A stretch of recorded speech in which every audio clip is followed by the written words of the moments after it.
this is a wonderful beginning of freedom, inner freedom, when you separate the interpretation from the actual thing. It could be a person, it could be an event, or just a simple sense perception, and suddenly you experience the very same thing that before was an unpleasant experience, actually not bad at all. Let's go back to the simple, you're standing in a lineup in the supermarket and it's just not moving, and you get very irritated and think all the things that you should be doing, and you shouldn't have come at this time, and why are these people so inefficient, can't they? And suddenly you're just standing there and you're breathing and you're looking around. Is that so bad? No. It's no longer bad because your mind isn't telling you that it is bad. It is as it is. Now you might say, that's very little, but what happens if something really bad happens? What happens if you come home and suddenly see the house that you live in has gone up in flames? What happens if you suddenly lose your home and you sit on a park bench? Whether it's loss of a relationship, loss of a loved one, financial loss, loss of your job, and all these things will happen. As you remember, life is not meant to the world is not meant to make you happy.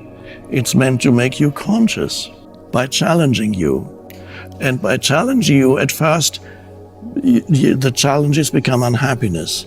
Then you begin to realize most of the unhappiness is derived from unconscious thought processes. And then suddenly, gradually, you awaken. And then the world continues to challenge you, but now the challenges actually help you and they intensify the awakening.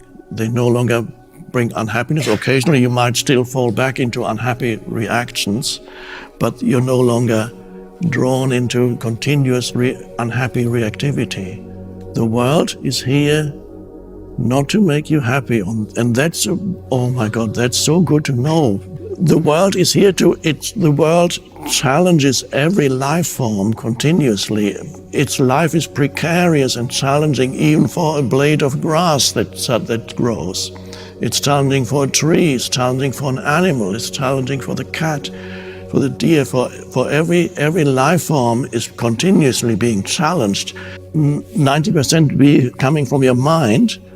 Then gradually you are being forced into awakening because you can't stand yourself anymore. You can't stand living with this unhappy self anymore. And then you realize what the Buddha was talking about when the Buddha said, the self is the illusion. The self is ultimately is an illusory entity. And the Buddha said there is no self, it's just an illusion. And as long as you live, as long as this self, what in Buddhism is called self, which is the conceptual self, the mind-made self, as long as you derive your identity from that, life, again quote the Buddha, life is suffering. So the basic teaching, for example, of the Buddha is life is suffering.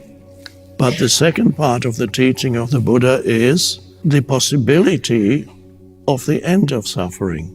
That's the whole of Buddhism is there in that. So the Buddha said, I teach suffering and the end of suffering, which means I show you how suffering arises and I show you how suffering can end.